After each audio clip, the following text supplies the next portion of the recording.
En mis torturados oídos resuenan incesantemente un chirrido y un aleteo de pesadilla, y un breve ladrido lejano como el de un gigantesco sabueso. No es un sueño, y me temo que ni siquiera sea locura, ya que son muchas las cosas que me han sucedido para que pueda permitirme esas misericordiosas dudas. San John es un cadáver destrozado. Únicamente yo sé por qué. Y la índole de mi conocimiento es tal que estoy a punto de saltarme la tapa de los sesos por miedo a ser destrozado del mismo modo. En los oscuros e interminables pasillos de la horrible fantasía vagabundea Némesis, la diosa de la venganza negra y disforme que me conduce a aniquilarme a mí mismo. Que perdone el cielo la locura y la morbosidad que atrajeron sobre nosotros tan monstruosa suerte. Hartos ya con los tópicos de un mundo prosaico, donde incluso los placeres del romance y de la aventura pierden rápidamente su atractivo, San John y yo habíamos seguido con entusiasmo todos los movimientos estéticos e intelectuales que prometían terminar con nuestro insoportable aburrimiento.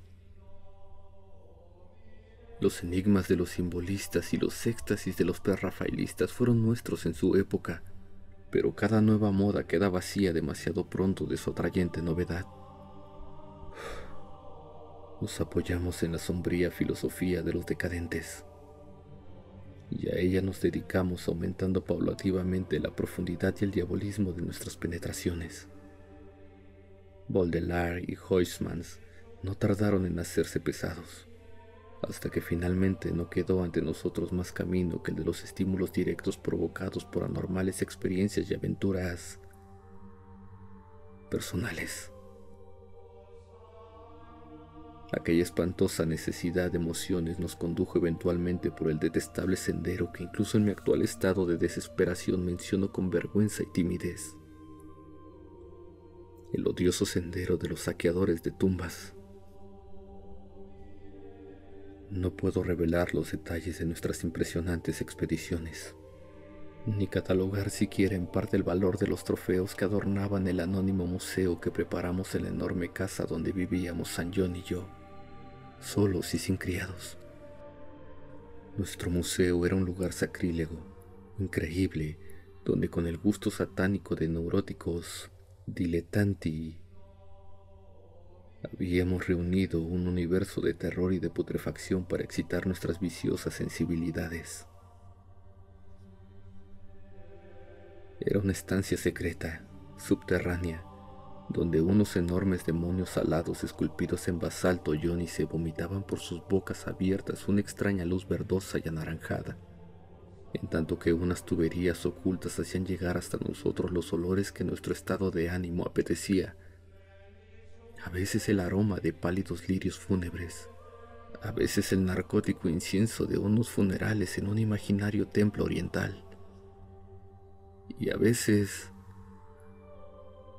cómo me estremezco de recordarlo, la espantosa fetidez de una tumba descubierta. Alrededor de las paredes de aquella repulsiva estancia había féretros de antiguas momias alternando con hermosos cadáveres que tenían una apariencia de vida, perfectamente embalsamados por el arte del moderno taxidermista, y con lápidas mortuorias arrancadas de los cementerios más antiguos del mundo. Aquí y allá, unas hornacinas contenían cráneos de todas las formas y cabezas conservadas en diversas fases de descomposición. Allí podían encontrarse las podridas y calvas coronillas de famosos nobles y las tiernas cabecitas doradas de niños recién enterrados.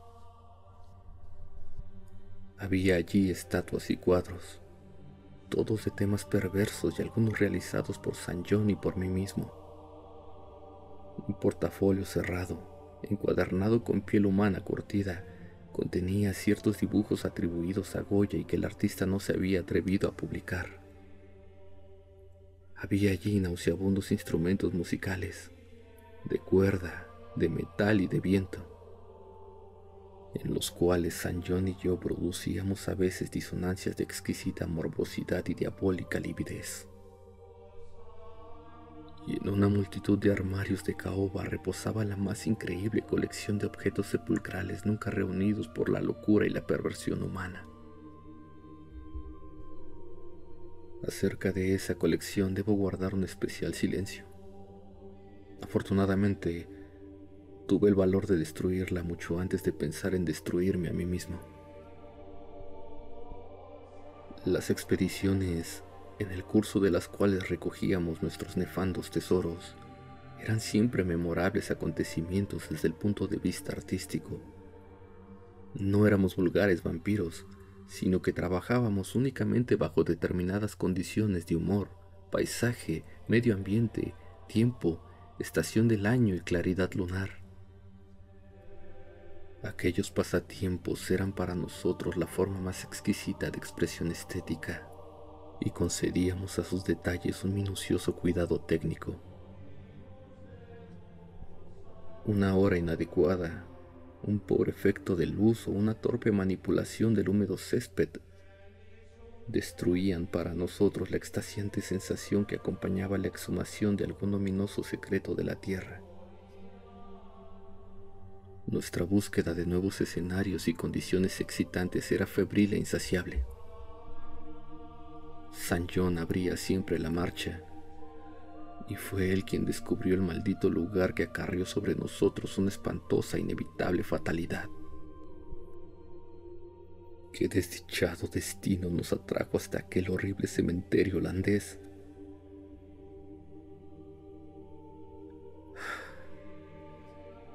Creo que fue el oscuro rumor, la leyenda acerca de alguien que llevaba enterrado allí 5 siglos, alguien que en su época fue un saqueador de tumbas y había robado un valioso objeto del sepulcro de un poderoso. Recuerdo la escena en aquellos momentos finales, la pálida luna otoñal sobre las tumbas, proyectando sombras alargadas y horribles, los grotescos árboles, cuyas ramas descendían tristemente hasta unirse con el descuidado césped y las estropeadas losas, las legiones de murciélagos que volaban contra la luna, la antigua capilla cubierta de hiedra y apuntando con un dedo espectral al pálido cielo, los fosforescentes insectos que danzaban como fuegos fatuos bajo las tejas de un alejado rincón, los olores a moho, a vegetación y a cosas menos explicables que se mezclaban débilmente con la brisa nocturna procedente de lejanos mares y pantanos. Y lo peor de todo, el triste aullido de algún gigantesco sabueso al cual no podíamos ver ni situar de un modo concreto. Al oírlo nos estremecimos, recordamos las leyendas de los campesinos, ya que el hombre que tratábamos de localizar había sido encontrado hacía siglos en aquel mismo lugar, destrozado por las zarpas y los colmillos de un execrable animal. Recuerdo cómo excavamos la tumba del vampiro con nuestras azadas, y cómo nos estremecimos ante el cuadro de nosotros mismos, la tumba, la pálida luna vigilante, las horribles sombras, los grotescos árboles, los murciélagos, la antigua capilla, los danzantes fuegos fatuos, los nauseabundos olores, la gimiente brisa nocturna y el extraño aullido de cuya existencia objetiva apenas podíamos estar seguros. Luego, nuestros azadones chocaron contra una sustancia dura, y no tardamos en descubrir una enmohecida caja de forma oblonga. Era increíblemente recia, pero tan vieja que finalmente conseguimos abrirla y regalar nuestros ojos con su contenido.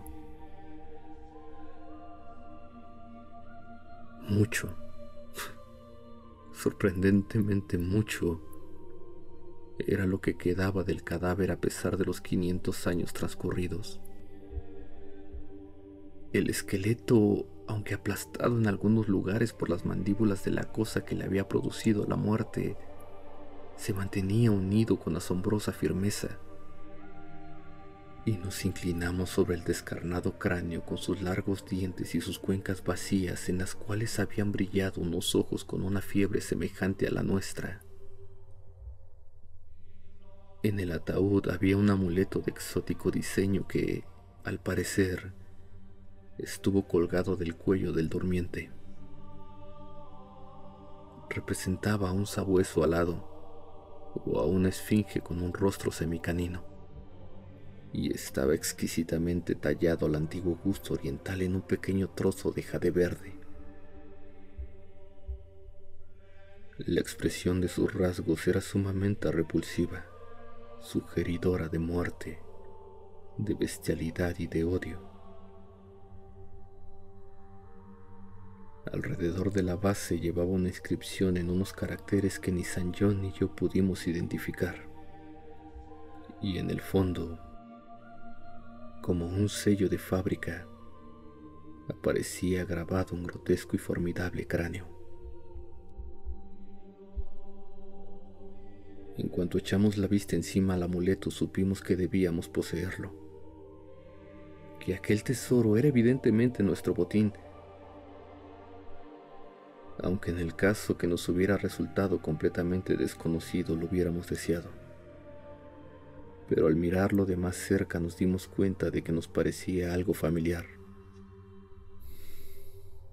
En realidad, era ajeno a todo arte y literatura conocida por lectores cuerdos y equilibrados. Pero nosotros reconocimos en el amuleto la cosa sugerida en el prohibido Necronomicon del árabe loco Abdul al-Khazred, el horrible símbolo del culto de los devoradores de cadáveres del inaccesible Leng, en Asia Central. No nos costó ningún trabajo localizar los siniestros rasgos descritos por el antiguo demoniólogo árabe, unos rasgos extraídos de alguna oscura manifestación sobrenatural de las almas de aquellos que fueron vejados y devorados después de muertos. Apoderándonos del objeto de jade verde, dirigimos una última mirada al cavernoso cráneo de su propietario y cerramos la tumba, volviendo a dejarla tal como la habíamos encontrado. Y mientras nos marchábamos apresuradamente del horrible lugar, con el amuleto robado en el bolsillo de San John, nos pareció ver que los murciélagos descendían en tropel hacia la tumba que acabábamos de profanar, como si buscaran en ella algún repugnante alimento. Pero la luna de otoño brillaba muy débilmente y no pudimos saberlo a ciencia cierta. Al día siguiente, cuando embarcábamos en un puerto holandés para regresar a nuestro hogar, nos pareció oír el leve y lejano aullido de algún gigantesco sabueso. Pero el viento de otoño gemía tristemente y no pudimos saberlo con seguridad. Menos de una semana después de nuestro regreso a Inglaterra comenzaron a suceder cosas muy extrañas.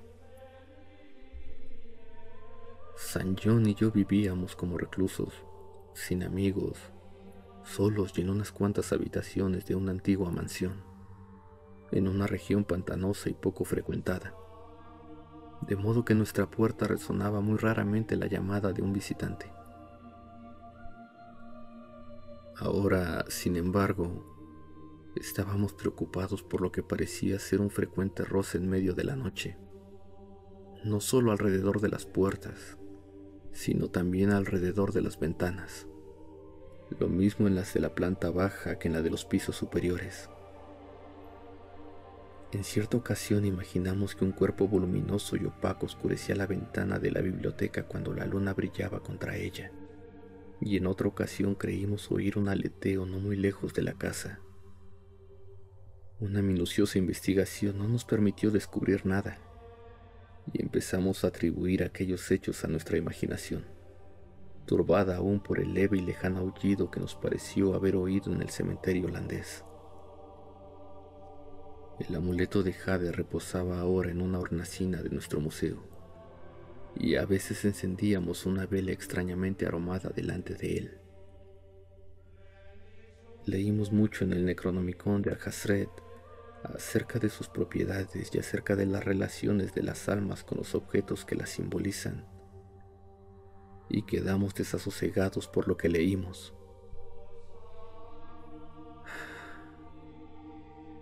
Luego llegó el terror. La noche del 24 de septiembre de 19... Oí una llamada en la puerta de mi dormitorio. Creyendo que se trataba de San John, lo invité a entrar, pero solo me respondió una espantosa risotada. En el pasillo no había nadie. Cuando desperté a San John y le conté lo ocurrido, manifestó una absoluta ignorancia del hecho y se mostró tan preocupado como yo. Aquella misma noche, el leve y lejano aullido sobre la soledad espantanosa se convirtió en una espantosa realidad. 4 días más tarde, mientras nos encontrábamos en el museo, oímos un cauteloso arañar en la única puerta que conducía a la escalera secreta de la biblioteca. Nuestra alarma aumentó, ya que, además de nuestro temor a lo desconocido, siempre nos había preocupado la posibilidad de que nuestra extraña colección pudiera ser descubierta. Apagando todas las luces, nos acercamos a la puerta y la abrimos bruscamente de par en par. Se produjo una extraña corriente de aire y oímos, como si se alejara precipitadamente, una rara mezcla de susurros, risitas entre dientes y balbuceos articulados. En aquel momento no tratamos de decidir si estábamos locos, si soñábamos o si nos enfrentábamos con una realidad. De lo único que sí nos dimos cuenta, con la más negra de las aprensiones, fue que los balbuceos aparentemente incorpóreos habían sido proferidos en idioma holandés. Después de aquello vivimos en medio de un creciente horror, mezclado con cierta fascinación. La mayor parte del tiempo nos ateníamos a la teoría de que estábamos enloqueciendo a causa de nuestra vida de excitaciones anormales, pero a veces nos complacía más dramatizar acerca de nosotros mismos y considerarnos víctimas de alguna misteriosa y aplastante fatalidad. Las manifestaciones extrañas eran ahora demasiado frecuentes para ser contadas. Nuestra casa solitaria parecía sorprendentemente viva con la presencia de algún ser maligno cuya naturaleza no podíamos intuir. Y cada noche aquel demoníaco aullido llegaba hasta nosotros, cada vez más claro y audible. El 29 de octubre encontramos en la tierra blanda debajo de la ventana de la biblioteca una serie de huellas de pisadas completamente imposibles de describir.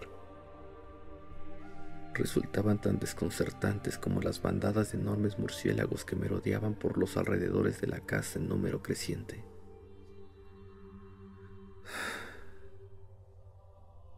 El horror alcanzó su culminación el 18 de noviembre, cuando San John, regresando a casa al oscurecer, procedente de la estación del ferrocarril, fue atacado por algún espantoso animal y murió destrozado.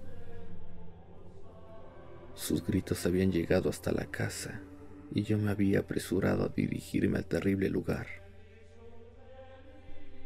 Llegué a tiempo de oír un extraño aleteo y de ver una vaga forma negra silueteada contra la luna que se alzaba en aquel momento.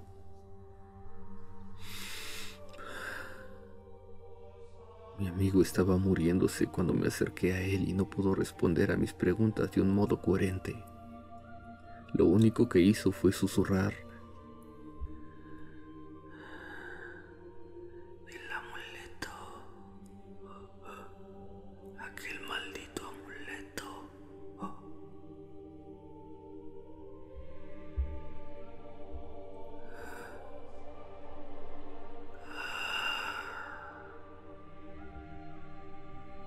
Y exhaló el último suspiro, convertido en una masa inerte de carne lacerada. Lo enterré al día siguiente en uno de nuestros descuidados jardines y murmuré sobre su cadáver uno de los extraños ritos que él había amado en vida. Y mientras pronunciaba la última frase, Oí a lo lejos el débil aullido de algún gigantesco sabueso. La luna estaba alta, pero no me atreví a mirarla. Y cuando vi sobre el marjal una ancha y nebulosa sombra que volaba de otero en otero, cerré los ojos y me dejé caer al suelo, boca abajo. No sé el tiempo que pasé en aquella posición. Solo recuerdo que me dirigí temblando hacia la casa y me postré delante del amuleto de jade verde. Temeroso de vivir solo en la antigua mansión, al día siguiente me marché a Londres, llevándome el amuleto, después de quemar y enterrar el resto de la impía colección del museo. Pero al cabo de 3 noches oí de nuevo el aullido, y antes de una semana comencé a notar unos extraños ojos fijos en mí cuando oscurecía. Una noche, mientras paseaba por el malecón Victoria, vi que una sombra negra oscurecía uno de los reflejos de las lámparas en el agua. Sopló un viento más fuerte que la brisa nocturna y, en aquel momento, supe que lo que había atacado a San John no tardaría en atacarme a mí. Al día siguiente empaqueté cuidadosamente el amuleto de jade verde y me embarqué hacia Holanda. Ignoraba lo que podía ganar devolviendo el objeto a su silencioso y durmiente propietario. Pero me sentía obligado a intentarlo todo con tal de desvanecer la amenaza que pesaba sobre mi cabeza. Lo que pudiera ser el sabueso y los motivos para que me hubiera perseguido eran preguntas todavía vagas. Pero yo había oído por primera vez el aullido en aquel antiguo cementerio, y todos los acontecimientos subsiguientes, incluido el moribundo susurro de San John, habían servido para relacionar la maldición con el robo del amuleto. En consecuencia, me hundí en los abismos de la desesperación cuando, en una posada de Rotterdam, descubrí que los ladrones me habían despojado de aquel único medio de salvación. Aquella noche el aullido fue más audible, y por la mañana leí en el periódico un espantoso suceso acaecido en el barrio más pobre de la ciudad. En una miserable vivienda habitada por unos ladrones, toda una familia había sido despedazada por un animal desconocido que no dejó ningún rastro. Los vecinos habían oído durante toda la noche un leve, profundo e insistente sonido, semejante al aullido de un gigantesco sabueso. Al anochecer me dirigí de nuevo al cementerio, donde una pálida luna invernal proyectaba espantosas sombras, y los árboles sin hojas inclinaban tristemente sus ramas hacia la marchita hierba y las estropeadas lozas. La capilla cubierta de hiedra apuntaba al cielo un dedo burlón, y la brisa nocturna gemía de un modo monótono procedente de helados marjales y frígidos mares. El aullido era ahora muy débil y cesó por completo mientras me acercaba a la tumba que unos meses antes había profanado, ahuyentando a los murciélagos que habían estado volando curiosamente alrededor del sepulcro. No sé por qué había acudido allí, a menos que fuera para rezar o para murmurar dementes explicaciones y disculpas al tranquilo y blanco esqueleto que reposaba en su interior. Pero, cualesquiera que fueran mis motivos, ataqué el suelo medio helado con una desesperación parcialmente mía y parcialmente de una voluntad dominante ajena a mí mismo. La excavación resultó mucho más fácil de lo que había esperado, aunque en un momento determinado me encontré con una extraña interrupción. Un esquelético buitre descendió del frío cielo y picoteó frenéticamente en la tierra de la tumba hasta que lo maté con un golpe de azada. Finalmente dejé al descubierto la caja oblonga y saqué la enmohecida tapa. Aquel fue el último acto racional que realicé, ya que en el interior del viejo ataúd, rodeado de enormes y soñolientos murciélagos, se encontraba lo mismo que mi amigo y yo habíamos robado, pero ahora no estaba limpio y tranquilo como lo habíamos visto entonces, sino cubierto de sangre reseca y de jirones de carne y de pelo, mirándome fijamente con sus cuencas fosforescentes. Sus colmillos ensangrentados brillaban en su boca entreabierta en un rictus burlón, como si se mofara de mi inevitable ruina. Y cuando aquellas mandíbulas dieron paso a un sardónico aullido, semejante al de un gigantesco sabueso, y vi que en sus sucias garras empuñaba el perdido y fatal amuleto de jade verde, eché a correr, gritando estúpidamente, hasta que mis gritos se disolvieron en estallidos de risa histérica. La locura cabalgaba a lomos del viento, garras y colmillos afilados en siglos de cadáveres. La muerte en una bacanal de murciélagos procedentes de las ruinas de los templos enterrados de Belial.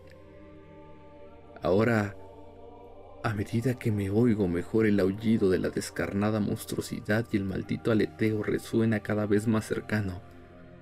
Yo me hundo con mi revólver en el olvido, mi único refugio contra lo desconocido.